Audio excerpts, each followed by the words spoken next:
The Utah Mountains offer beautiful forest scenery, grassy meadows, cold clear streams, and thousands of fishable lakes. Scores of trails meander through the woods, providing plenty of hiking and camping spots. So this is likely why 12-year-old Garrett Bardsley and his dad Kevin chose the spot for a camping trip with 18 Boy Scouts. This trip was meant to be one last farewell trip to summer, every father and son's dream. But their dream would soon turn into a nightmare.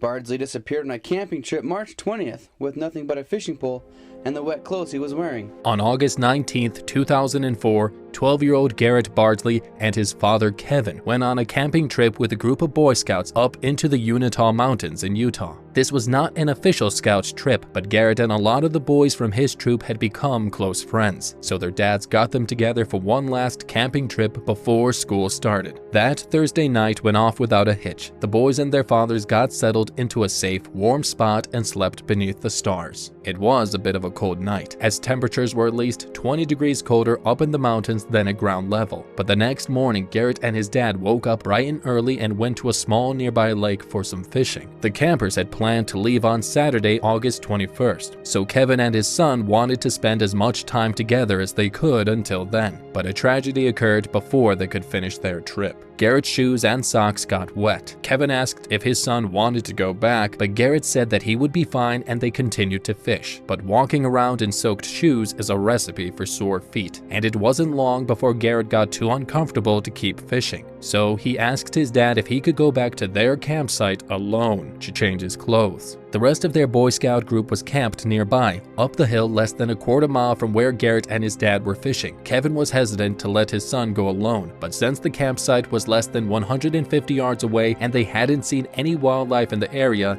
he agreed and let Garrett go. Had this been an officially sanctioned BSA trip, it likely would have been stressed to the campers as well as the parents that traveling in pairs was an important safety tool. But Garrett promised his dad that he would be back soon to try and catch a fish for breakfast, and began to head back to camp alone. Kevin kept an eye on Garrett as he walked around the lake and even shouted directions, making sure Garrett knew which path to take to get back to camp. Eventually, his son moved through the trees and out of sight. Kevin had no idea that he would never see his son again. Kevin decided to continue fishing, confident that his son would have no trouble finding his way back. After all, they had traveled to and from the lake without incident. But after about 20 minutes, he began to wonder why his son hadn't returned. He decided to head back to camp to see what was going on. But when he got there, Garrett was nowhere to be found. At this point, Kevin began to get more concerned, waking everyone up and asking if they had seen Garrett. None of the other scouts had seen him return to camp. It seemed that Garrett had never made it back. Kevin and the other adults then set out to search for Garrett, leaving most of the boys behind at camp. One of Garrett's best friends, Alex Trotter, also tagged along during the search. They figured that Garrett must have accidentally wandered off or taken a wrong turn, and they would be able to find him quickly and guide him back to camp. It hadn't been long, so they figured he couldn't have gone more than a quarter to a half a mile out of the way. Alex Trotter was quoted, saying, "We thought he'd yell or hear us and come towards the sound, but they found no trace of Garrett." At this point, the adults went back and had the rest of the scouts join the search. Usually they wouldn't utilize the younger Boy Scouts for something like this, but as the hours passed, Kevin began to fear for Garrett's life. Since his son hadn't called out and they hadn't found any sign of him, they began to suspect that he may have fallen into a crevasse or hit his head.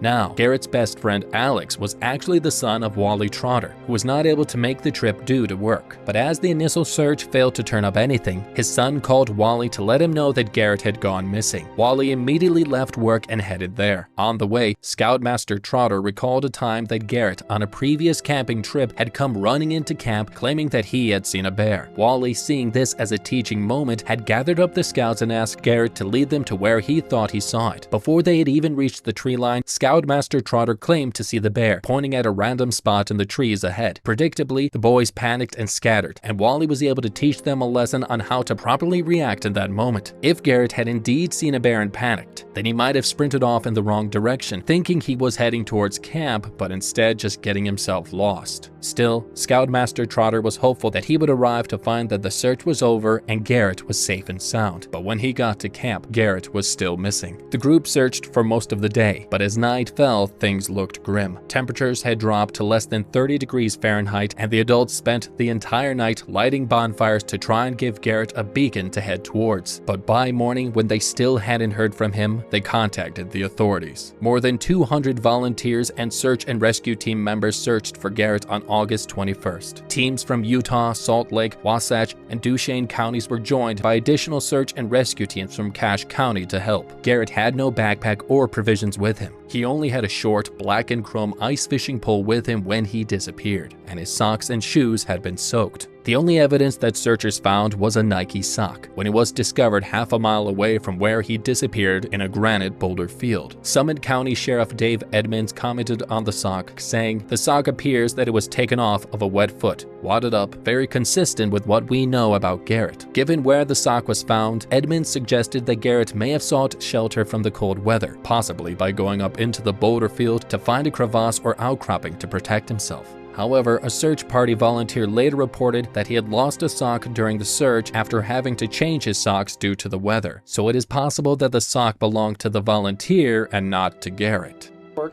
Garrett's dad, Kevin Bardsley, expressed his appreciation to the volunteers. We just want them to know that we appreciate everything that they're doing. It's ongoing.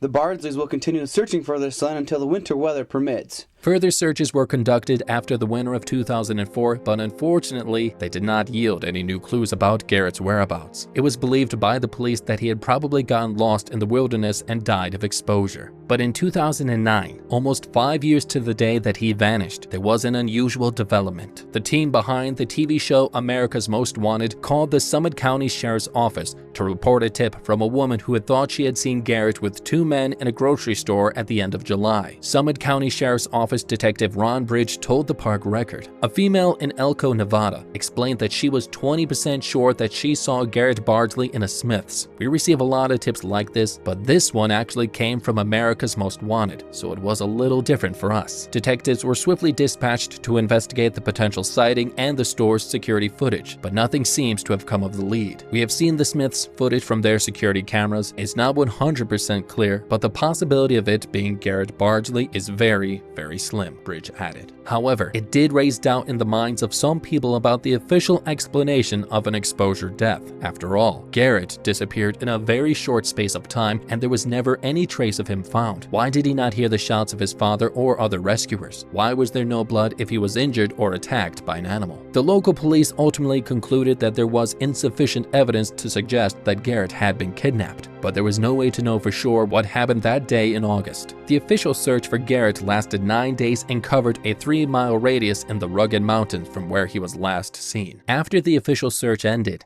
Garrett's family, along with many dedicated friends and volunteers, continued to search for him. They returned at least 2 or 3 times each week until October. But despite never receiving closure, Garrett's family have been determined that his name would not be forgotten. They established the Garrett Bardsley in the hope of preventing other families from suffering in the same way. Less than a decade later, the foundation was heavily involved in the search of another little boy who had got lost in the same mountain range as Garrett, and they brought him home safe and sound after 4 days in the wilderness. Garrett is remembered by his father Kevin, his mother Heidi, and his 3 siblings. And with that, we have come to the end of this video. Comment down below your thoughts and don't forget to subscribe, like, and hit that notification bell to stay updated on our latest videos. We'll see you in the next one. Thanks for watching.